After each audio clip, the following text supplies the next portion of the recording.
She is one of the nicest girls, and if whoever did this is watching, she's so nice. If he's found guilty, I would like to know that he's behind bars for a long time. I think it would make a lot of us young women feel safe at home knowing that he... This is the story of 19-year-old Brianna Denison. Breezy, to her friends, was a psychology student at Santa Barbara City College. This girl had lived. She'd traveled to Italy, Egypt, France, Japan, Hawaii, Mexico, Jamaica, Hungary, Austria. She was home in Reno for winter break, catching up with friends, hitting up the SWAT snowboarding festival events. January 19th started like any normal college night. Brianna and her friend KT Hunter went out, had fun at the SWAT events, and around 4 a.m. they grabbed breakfast at Mel's Diner inside the Sands Regency Casino.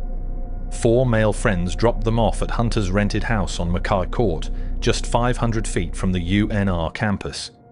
They changed into sleeping clothes. Hunter gave Brianna 2 blankets, a pillow, and a teddy bear to prop up the pillow.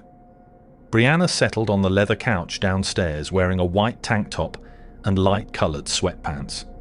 Her shoes, cell phone, purse, wallet, all left near the couch. Hunter went upstairs to her bedroom with her dog and locked that door behind her. The front door stayed unlocked. It was a habit in that house. And that leather couch where Brianna slept, completely visible through the glass-paneled front door. Anyone walking by could see right in. Few curtains. No obstruction.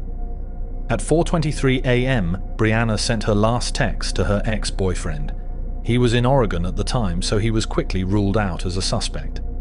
Sometime after that, around 4:30 a.m., someone entered that house. 5 hours later, around 9 a.m., Hunter woke up. She and her roommate Jessica went to the kitchen to make breakfast. The couch was empty. No big deal, right? Brianna probably just went upstairs to one of the empty bedrooms.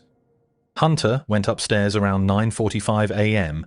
and knocked on a closed bedroom door, calling out to Brianna. No answer. She came back down. All of Brianna's stuff was still there. Phone, purse, shoes, everything. And on the pillow where Brianna had been sleeping, a silver dollar-sized bloodstain. Hunter called police. When they arrived, the scene told a horrifying story. Blood on the pillow, blood on the couch, mascara smeared everywhere. One of the blankets on the floor, also blood-stained. They found bite marks on the pillow. She is one of the nicest girls, and if whoever did this is watching, she's so nice. Please. She wasn't there, and I noticed blood on the pillow, so we called the cops, and from there it's just been the nightmare. Denison goes to college in Santa Barbara, California, but she was in Reno visiting friends and family for the weekend. Brianna's friend says the front door was not locked that night. Her aunt says Brianna had also gotten a text message from her boyfriend that night. Just awful. They were breaking up kind of stuff, and he just was saying awful things to her, calling her all kinds of names and stuff like that. He was just jealous and young. Authorities say Brianna left behind her purse, cell phone, and some clothing. Denison's family is not giving up hope, but said they are confused by the events of the night. Forensic pathologists later determined Brianna had suffered an actively bleeding injury in or near her mouth, throat, or nose when someone pressed her face hard into that pillow. Someone had assaulted her to the point of unconsciousness right there on the couch, then dragged or carried her barefoot out of that house. Police think she was abducted by a serial rapist linked to a string of attacks near the University of Nevada.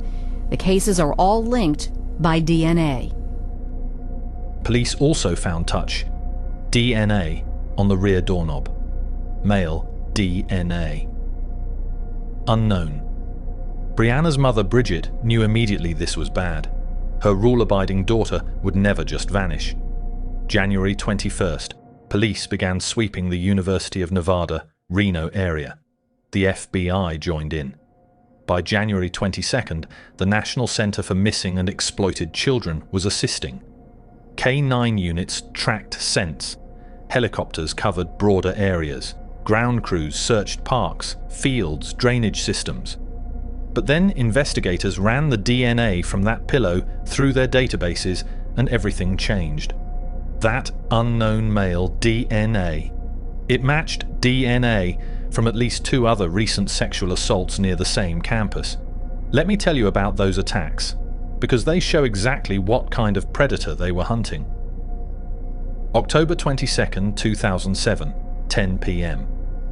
A female UNR student was walking through a campus parking garage, literally next door to the campus police station, when someone grabbed her from behind. He held a gun to her head.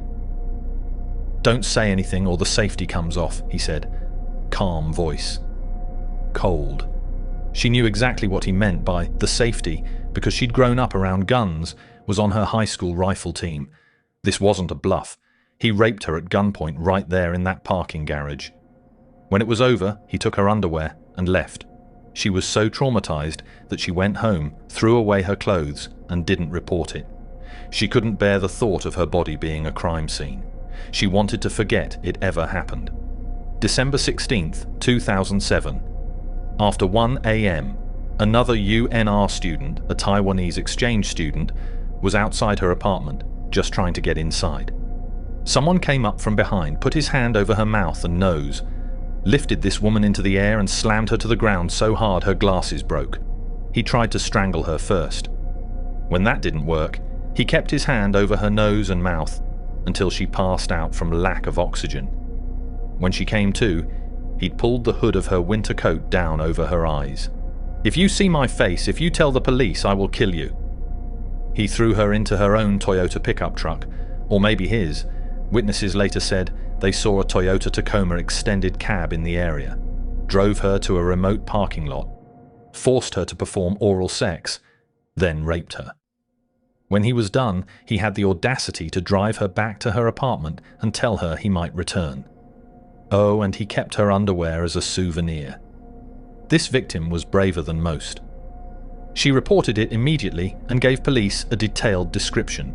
White male, body like a football player, driving a Toyota Tacoma extended cab truck with grey velour interior. DNA evidence is linking the suspected abduction of a missing college student to 2 attacks on women near the University of Nevada, Reno last year.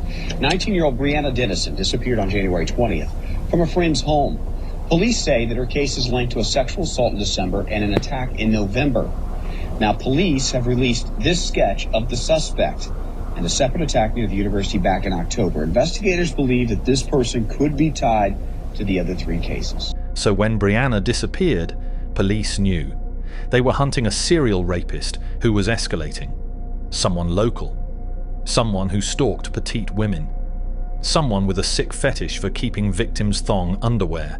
Instead of advertising the performers, electronic billboards around Reno, Nevada now show the face of a missing college student. 19-year-old Brianna Denison was last seen early Sunday morning. Student at Santa Barbara City Every College. day we start out This girl first thing in the had day lived. and we organize She'd the traveled media, to we Italy, organize Egypt, what we France, can do, Japan, what Hawaii, we Mexico, Jamaica, Hungary, Denison's cousin Austria. spoke with her nearly every day. She was home in Reno said, for like, winter "We break, love you." catching up with I said, "I friends, love you," and hitting she's up like, "I the love SWAT you," and snowboarding festival we're events. Gonna talk soon. A January makeshift 19th memorial is growing where started like any Denison was normal last college seen. night. If Brianna's Brianna watching, and her I friend want her to Katie know Hunter that I went love out, her, had fun at the SWAT events, that and I around miss 4 her, a.m. they and grabbed breakfast that at Mel's Diner we inside will the bring Sands her home. Regency Casino. Local authorities 4 are male appealing friends for dropped money them to off at help Hunter's clear rented a house on crime McCart lab Court, backlog. just 500 They feet have from almost the UNR 3,000 campus. DNA samples to process. They changed into One sleeping could clothes. match Denison's Hunter gave kidnapper. Brianna This 2 community blankets, has a come together pillow, in so and many a teddy ways, bear to prop up the pillow. to look for Brianna settled on the leather everyone's couch daughter. downstairs And wearing I a think white the tank Brianna top Denison case and has light-coloured emerged as sweatpants. everyone's daughter. Her For shoes, Brianna's cell family, phone, hope purse, remains wallet, for clues. all I'm left confident in near the every couch. lead, everything Hunter that comes went our way upstairs to her every bedroom day, with her dog that it's and locked that going to door be behind the, her. the key The to front door stayed open this unlocked. wide up. Instead of advertising the performers, electronic billboards around Reno, Nevada now show the face of a missing college student. 19-year-old Brianna Denison was last seen early Sunday morning. Friends are worried. Every day we start out first thing in the day and we organize the media, we organize what we can do, what resources we have, we check in with the police. Denison's cousin spoke with her nearly every day. We said, like, we love you. I said I love you, and she's like, I love you too, and we were gonna talk soon. A makeshift memorial is growing where Denison was last seen. If Brianna's watching, I want her to know that I love her, that I miss her, and that we will. Local authorities are appealing for money to help clear a crime lab backlog. They have almost 3,000 DNA samples to process. One could match Denison's kidnapper. This community has come together in so many ways to look for everyone's daughter. And I think the Brianna Denison case has emerged as everyone's daughter. For Brianna's family, hope remains for clues. I'm confident in every lead, everything that comes our way every day, that it's going to be the key to open this wide up. The search for Brianna intensified. 1,700 volunteers combed a 100 square mile area. Nevada's First Lady Dawn Gibbons joined the search. Billboards went up everywhere. The community was paralyzed with fear. Parents pulled their daughters out of UNR. Weapon sales, handguns, stun guns, pepper spray skyrocketed. Police interviewed nearly 100 registered sex offenders who lived within a mile of that Mackay courthouse. Tips poured in. Over 2,278 tips eventually, then over 5,000 total throughout the investigation. 1 week passed, 2 weeks, 3 weeks. February 15th, 2008. Albert Jimenez, who worked at EE Technologies in South Reno, was cutting across a vacant field on his way back from a Subway lunch run. Something bright orange caught his eye in a pile of discarded tree limbs in a ditch. He walked closer.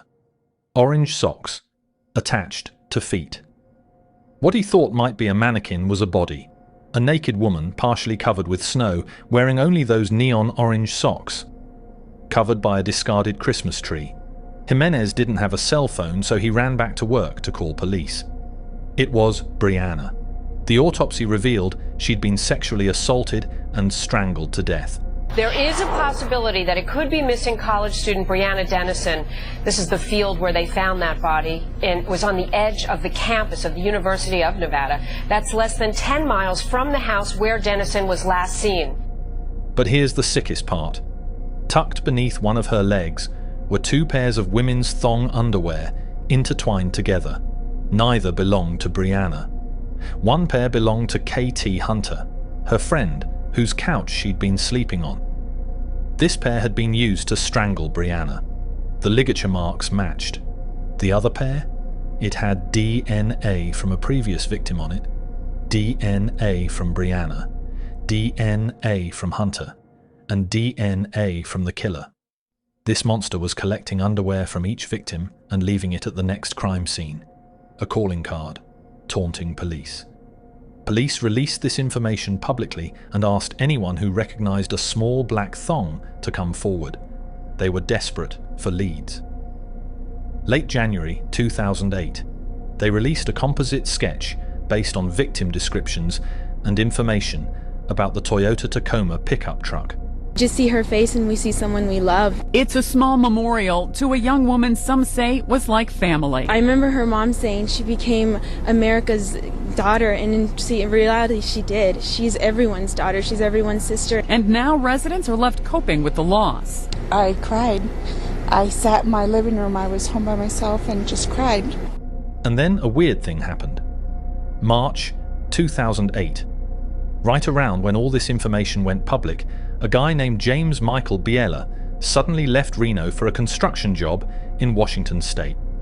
On his way up there, he stopped in Kellogg, Idaho, and sold his Toyota Tacoma extended cab pickup truck to a dealership. He stayed in Washington for 6 months. September 2008, Biela came back to Reno. His girlfriend, Carlene Harmon, drove up to Washington to help him move back. On that drive home, something happened that would crack this case wide open.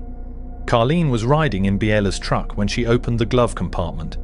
Inside, she found a pair of thong underwear that didn't belong to her. She confronted him. He gave her some bullshit explanation. But it bothered her enough that she told a friend about it. November 1st, 2008, that friend picked up the phone and called the secret witness tip line. The information indicated that Biela's activities and behavior made him a likely suspect. Police immediately jumped on it. November 7th. Detectives interviewed Biela, asked if he'd provide a DNA sample. He refused, flat out. He also claimed he had an alibi, said he was with his girlfriend the night Brianna disappeared. Police talked to Carlene. She denied it, said he absolutely was not with her that night. But without his DNA, they couldn't move forward, so they got creative. Carlene gave police permission to obtain a DNA sample from their 4-year-old son, Biela's biological child. The crime lab ran the tests. The child's DNA indicated his biological father could not be excluded as the source of DNA found on Brianna's body at the crime scene and at the December 2007 rape scene. That was enough for a warrant. November 25th, 2008, at 5:30 p.m., James Michael Biela, under surveillance, showed up at the Stepping Stones Children's Center preschool on Corporate Drive in Reno to pick up his son. Police moved in and arrested him right there. They got a search warrant for his DNA. The Washoe County Crime Lab worked through the night.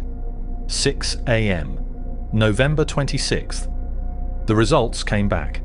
100% match. They had their guy, but it got even better.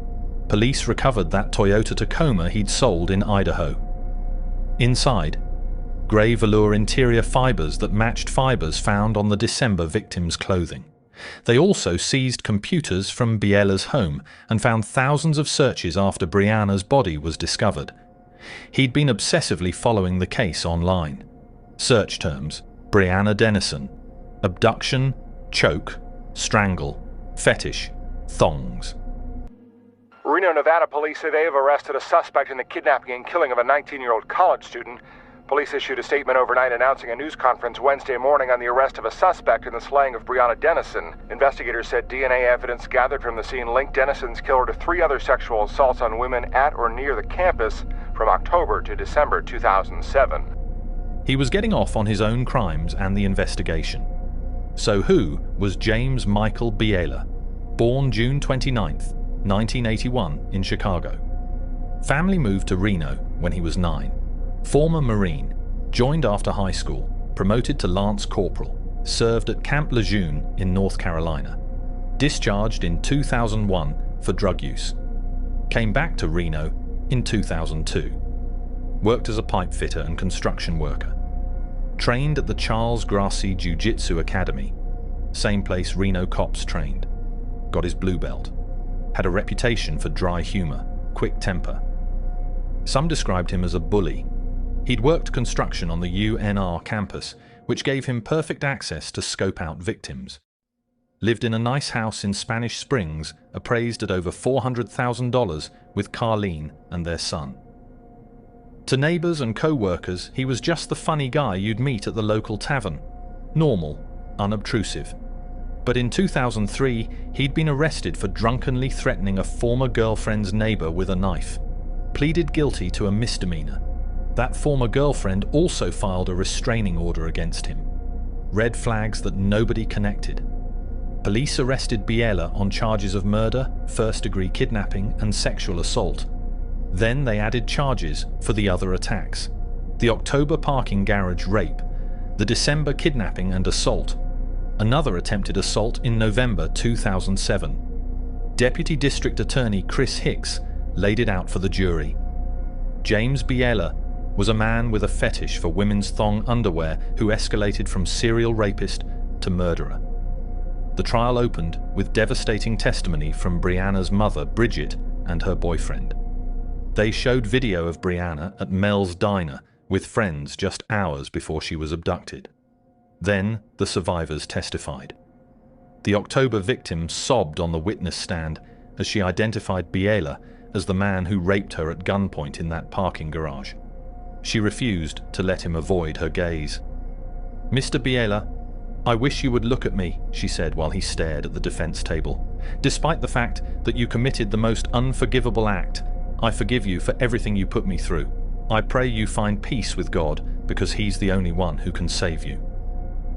The December victim, now living back in Taiwan, testified that she never saw his face because he'd pulled her hood over her eyes. But she described his body like a football player.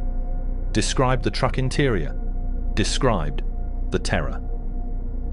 DNA analysts testified that Biela's DNA matched samples from Brianna's vaginal swabs, the underwear used to strangle her, the doorknob of the house, and both prior sexual assaults.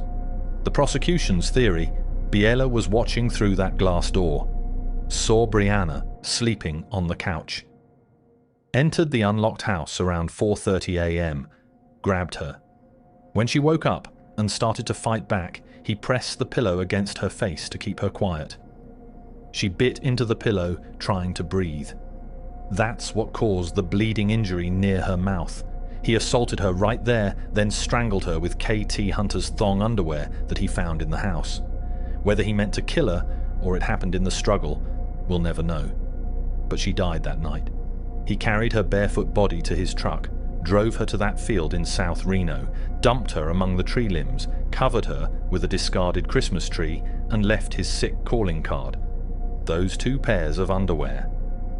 Biela's public defenders tried to argue the DNA wasn't conclusive, pointed to differences in the 3 attacks to suggest they weren't committed by the same person.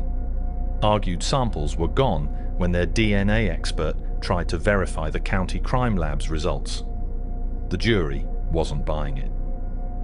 May 27, 2010. After about 9 hours of deliberation, the verdict came back. Guilty on all counts: murder, kidnapping, sexual assault, multiple counts. Biela stood with his hands crossed in front of his waist, emotionless. The defense tried everything. Argued Biela had an abusive childhood, alcoholic father. Said he'd been a productive member of society before his crimes. Model prisoner since his arrest. The jury deliberated about 3 hours, resumed the next morning. Brianna's mother, Bridget, told them to show no mercy. June 2nd, 2010. James Michael Biela was sentenced to death by lethal injection. July 30th, 2010. Judge Robert Perry also sentenced him to 4 additional consecutive life sentences for the rapes and kidnapping of the 2 other women. Minimum 36 years before he'd even be eligible for parole. This was strategic. In case the death penalty was ever overturned on appeal, he'd still die in prison. Biela's been on death row ever since. Multiple appeals, all denied. The day Brianna's body was found, a co-worker later testified that Biela made a comment, "The fucking bitch probably deserved it." That's who James Biela was. The case terrorized Reno for months. Students were afraid to be alone. Parents pulled their kids from UNR. The entire community lived in fear until Biela was arrested. But something positive came from this nightmare. Brianna's mother, Bridget, founded the Bring Bree Justice Foundation and fought for legislative change. In 2013, Nevada Governor Brian Sandoval signed Brianna's Law into effect. It mandates that anyone arrested for a felony must provide a DNA sample at booking, not just after conviction. A similar bill had failed in 2011, but Bridget's persistent testimony emphasizing how Biela evaded detection despite his prior arrest with the knife finally pushed it through. Old. This law has since helped solve countless other cases by enabling earlier identification of serial offenders through database matching. The case got massive national attention.